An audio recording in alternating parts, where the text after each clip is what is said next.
यदि अखिलेश यादव को इस संकट की घड़ी में मेरे साथ चाहिए, तो हम साथ देने के लिए तैयार हैं। मैंने पहले ही ईवीएम के विरोध में 8 तारीख को देशव्यापी, भारतव्यापी बंद घोषित कर दिया है। हमारी लड़ाई जारी है, हमारी जंग जारी है। सुप्रीम कोर्ट में भी हमारी लड़ाई जारी है, उत्तर प्रदेश में भी हमारी लड़ाई जारी है। और ये लड़ाई जब तक समाप्त नहीं होती, जब तक ये ईवीएम का घोटाला समाप्त नहीं होता, तब तक हमारी ये जंग जारी रहेगी।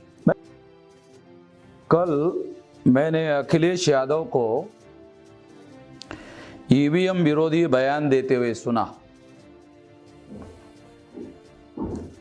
तब मुझे याद आया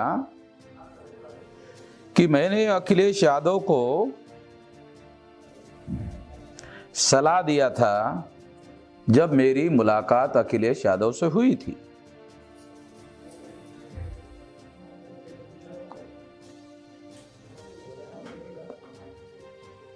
उस समय मुझे वो सलाह याद आई।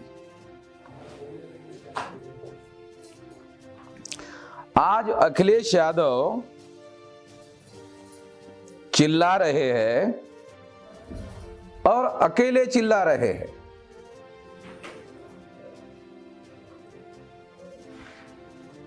कोई ईवीएम विरोधी लड़ाई लड़ने वाले लोग उनके साथ में नहीं है।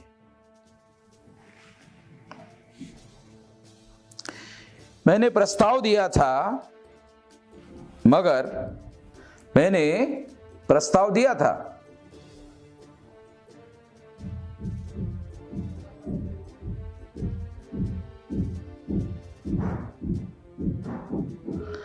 मगर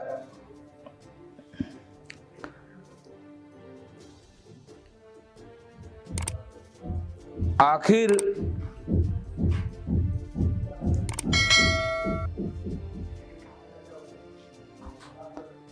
मैंने प्रस्ताव दिया था, मगर अखिलेश के मुस्लिम सलाहकारों ने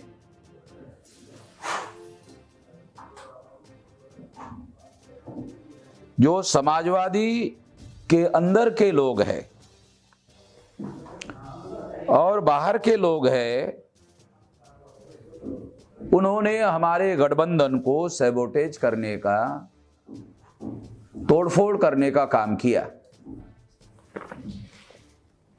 गठबंधन होने नहीं दिया।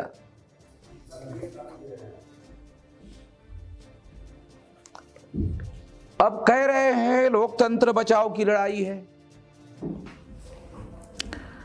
ऐसा अखिलेश यादव कह रहे हैं कि अब ये लोकतंत्र के लड़ाई की, लोकतंत्र के बचाव की लड़ाई है। मैंने कहा था कि इसके लिए before election and after election strategy plan करनी चाहिए।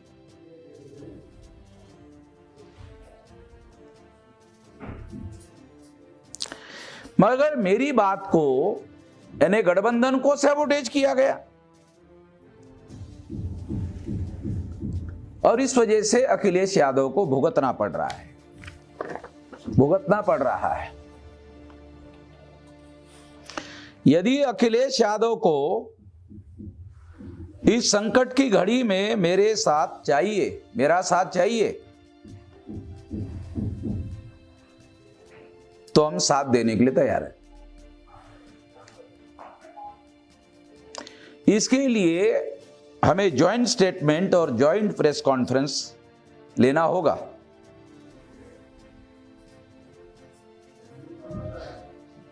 जो पहले तय हुआ था, अब दोबारा हो सकता है। उस समय मैंने यह सलाह दिया था, उस समय उनके सलाहकारों ने इसे सैबोटेज किया, मगर अब यह हो सकता है।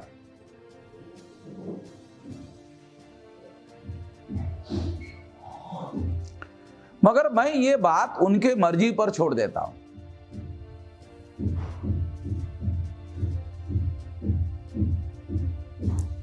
वो इसको करना चाहते हैं या नहीं करना चाहते, ये बात मैं उनके मर्जी पर छोड़ देता हूं।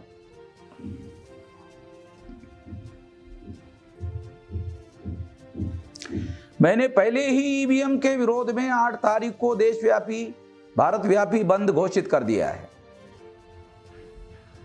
यानी हमारी लड़ाई जारी है, हमारी जंग जारी है। सुप्रीम कोर्ट में भी हमारी लड़ाई जारी है, उत्तर प्रदेश में भी हमारी लड़ाई जारी है। और ये लड़ाई जब तक समाप्त नहीं होती, जब तक ये ईवीएम का घोटाला समाप्त नहीं होता, तब तक हमारी ये जंग जारी रहेगी। मैं पहले से जानता था कि प्रधानमंत्री ये बयान दे रहे हैं कि चुनाव के बाद ये लोग ईवीएम का मुद्दा उठाएंगे। अमित शाह ने यह बयान दिया, प्रधानमंत्री के कैबिनेट मिनिस्टरों ने बयान दिया, मुख्यमंत्री ने बयान दिया, डिप्टी सीएम ने बयान दिया, बीजेपी के नेशनल प्रेसिडेंट ने बयान दिया। तभी मैं समझ गया था कि उत्तर प्रदेश में ईवीएम का घोटाला होने वाला है। क्योंकि मैं सबसे ज्यादा ईवीएम के बारे में, मेरे से ज्यादा कोई जानता नहीं है। और जब मैंने एग्जिट पोल के रिजल्ट को देखा, टीवी पर देखा, एग्जिट पोल के रिजल्ट को टीवी पर देखा, देखने के बाद मैं 200% कंफर्म हो गया कि ईवीएम में घोटाला होने वाला है। मेरी ये राय क्यों बनी? क्योंकि घोटाला होने के पहले जनता की बीजेपी जीत रही है, ये राय बनाना जरूरी है। और ये राय बनाने के लिए लगभग सभी मीडिया के लोगों ने बीजेपी को जीतते हुए दिखाया। किसी ने कम सीटें और किसी ने ज्यादा सीटें, मगर किसी ने भी बीजेपी हार रही है ये नहीं दिखाया। इवन एनडीटीवी ने भी नहीं दिखाया। जो एनडीटीवी के लोग ये कहते हैं कि वो निष्पक्ष है, मगर मुझे ये जानकारी मिली कि उत्तर प्रदेश के चुनाव में मीडिया को मैनेजमेंट करने के लिए बीजेपी ने 20,000 करोड़ रुपया खर्चा किया। और इन लोगों की जो खबरें, स्टेटमेंट छपकर आते थे, वो सारे के सारे पेड न्यूज थे। मैं ये उसी समय समझ रहा था।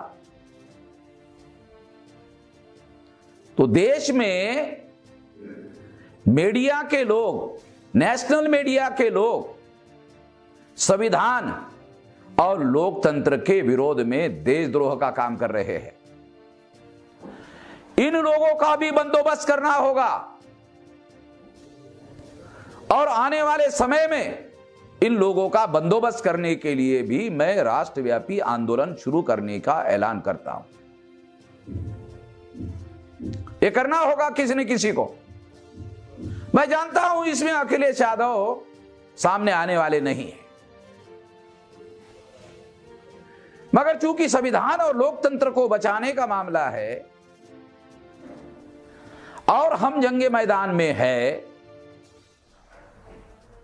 तो ये लड़ाई हम लोग पूरे ताकत से, पूरे शक्ति से लड़ेंगे।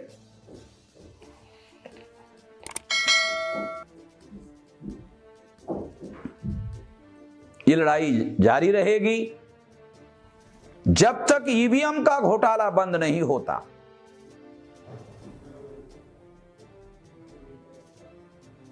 और पेपर ट्रेल की रिकाउंटिंग नहीं होती। मैचिंग करने का जो जजमेंट दिया गया,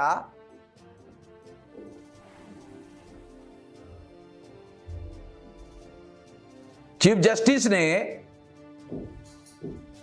जिस चीफ जस्टिस ने यह फैसला दिया, रंजन गोगोई ने, उसके खिलाफ एक औरत के चरित्र हनन का मामला प्लानिंग बनाकर खड़ा किया गया और वो निर्णय षड्यंत्र के तहत दिया गया था।